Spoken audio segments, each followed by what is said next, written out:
Hello, here I have another article that I've written, a story. I write about many different things. If you don't like this story, then check out another story. I have a good imagination and I'm interested in a lot of different things. So check out the other videos that I have posted.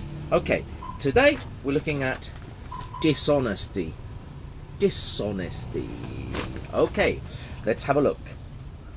Dishonesty is something that we all know, and it is something that we all hate. We don't like it when people lie to us, and we don't like it when we are cheated. Basically, dishonesty is something we all think is bad. But what if dishonesty is just part of life? If you believe in God, maybe you think that dishonesty was invented as something to make us appreciate honesty. If you think about it, to have dishonesty, you must also have honesty, just like we have good and evil and hot and cold. We see dishonesty in all areas of our life. We all know that politicians are the worst offenders. They are generally rich people trying to get more power, to make more money, and they will say anything to get that power. Most politicians are not trusted by us. In England, there are two political parties, and most of the time they have completely opposite opinions and tell us completely different facts. Each politician repeats the opinion of his party because they have more power as a large group. But inside each party they are also lying to each other because they want power within the group. Every politician wants to be the leader of their party, and they promise high positions to everyone who helps them get that job. Every day we see lies and deception on the TV, in commercials, in publicity. Online English schools promise that they can teach English quickly and easily, and they promise private classes. But they don't say that you have to take the class at 3 AM or you will lose it. We see images of people speaking English who have obviously learned English many years before, making us think that they are students of that fantastic system. Most advertising is dishonest in some way. Sometimes dishonesty is not what somebody tells you, but sometimes it was what they don't tell you. I remember buying a breakfast cereal with a really healthy name like Best Start or Perfect Start, something like that. There were images of sporty people running in shorts on the packet. I thought it was the perfect way to start my new diet. I wanted to eat something delicious, which was good for me. But I discovered it was full of sugar and fat. It was a lie. We see detergents which clean impossible stains and marks from clothes in 30 seconds. We see batteries which will have 10 times more life than other batteries. We see perfumes which will make us so irresistible that we will have naked models begging us for sex every time we use it. We see hair products which will make our hair stronger, longer, shinier, more colourful and softer. And of course, my favourite, the creams that will make us look younger. You can see I've been using mine. Parents lie too. Our parents lie too. Poor little Sarah is only 7 years old, but she's already 50 kilos, and her mother puts her in a princess dress and tells her she is beautiful. I'm not being cruel, I'm being honest. Yes, I know that all parents think that their children are beautiful. But it was the same mother who has been giving little Sarah those ice creams and cakes.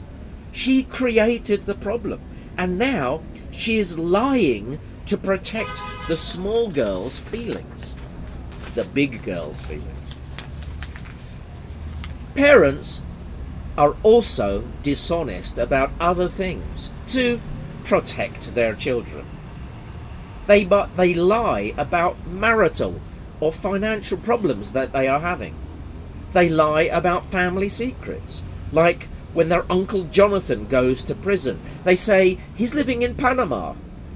They lie when the dog or cat dies. They say, oh, he's gone to live on a farm.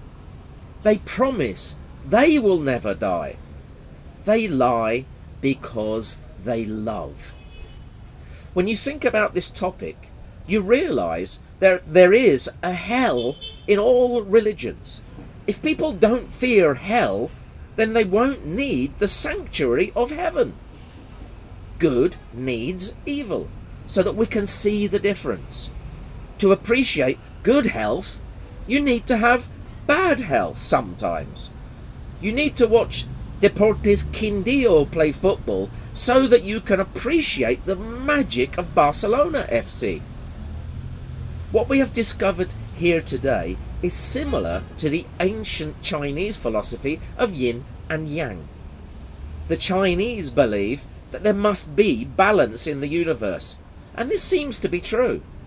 Everywhere we look, we see opposites: black and white, hard and soft, quiet and noisy, etc. And one cannot be appreciated without the other. How can you appreciate fantastic food until you have tasted terrible food? We also get pleasure from these opposites.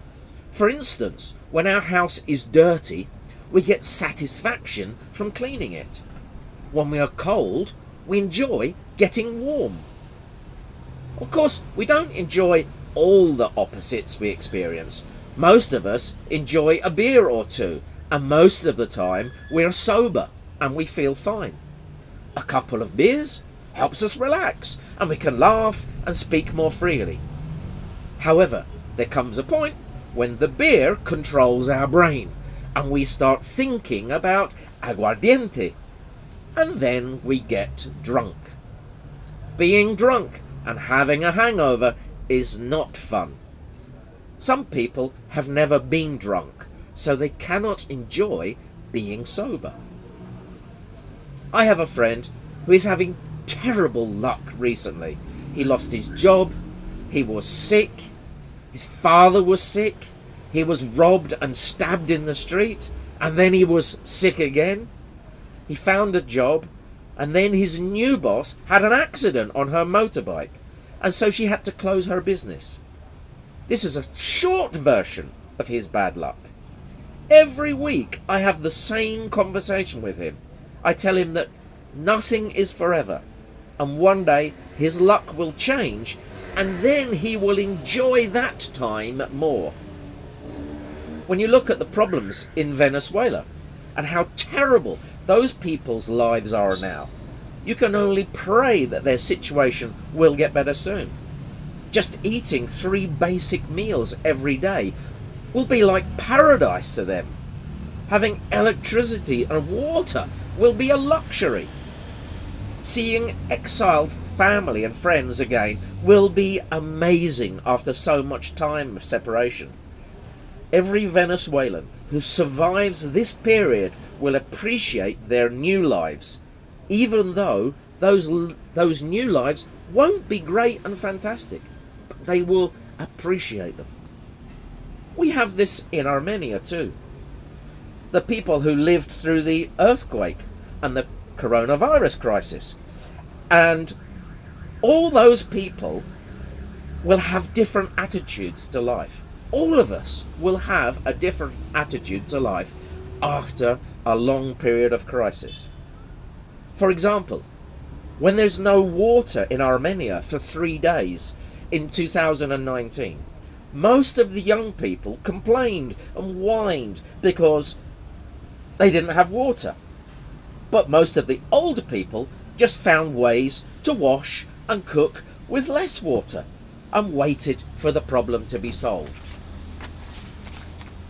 When I started writing this article, I had no idea that I was going to discover the world of yin and yang, and realise that everything we know and everything we see and everything we do has an opposite. It is logical, but I never thought about it before. I always knew that my parents were opposites, and I had heard the expression, opposites attract. But I didn't know that it existed in everything in the universe. All of our lives are full of experiences with opposites. We celebrate when babies are born, and we cry when people die. We are ecstatic when we win the lottery, and we are unhappy when we lose our wallet. We have days which are full of fun and interesting activities, and then we have boring days when nothing happens. We feel great when we fall in love, and we feel depressed when that love ends. We smell bad when we don't take a shower, and we smell great when we do take one. We enjoy listening to music, but we dislike listening to noise. Every single feeling or emotion that we have is there because the opposite exists too.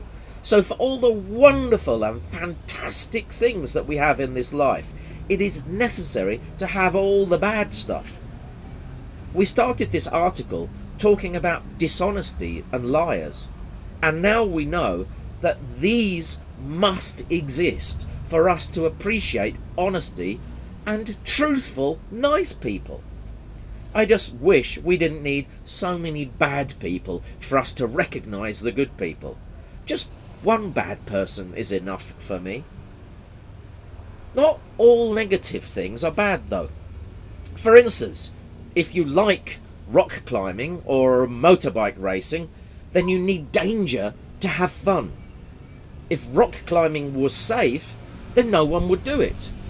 If falling off your motorbike at 150 kilometers per hour didn't hurt, then you wouldn't enjoy the thrill and the experience of going fast.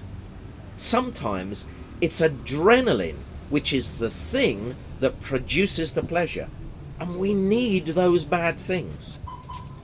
Playing poker and gambling is controlled by those feelings of euphoria mixed with a fear of losing. I watched a documentary last year, and they proved that gambling addicts are more excited when they lose than when they nearly win.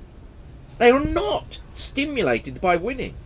Addicts have a different way of thinking to the most of us. They are attracted to the wrong side of the experience. Sex addicts are not attracted to love and affection. Drug addicts hate logic. So, to finish this very unusual topic, we now know that the Chinese are not so crazy. Yes, their philosophies are ancient, but it seems like they learnt more about life than us in the first 1,000 years of civilization. Talking about the Chinese is something we should do more often. I often find stories about them and discover many unexplained mysteries. Did you know that they were using chrome on metal 2,000 years before we invented it? Chrome! I think they invented the first umbrella, and I'm sure they invented paper. So there is a lot to find out about the Chinese. We would need 500 more classes to investigate all the mysteries of the world. I enjoy doing the research for these topics, and I learn things I didn't know before. The most important thing is that you continue practicing English and that your vocabulary gets bigger. If you have a special subject that you want me to explore, please tell me at the end of this video, or send me a message on Facebook. Texture ONG. Texture ONG. I'm always open to new ideas. Have a good day. Bye bye.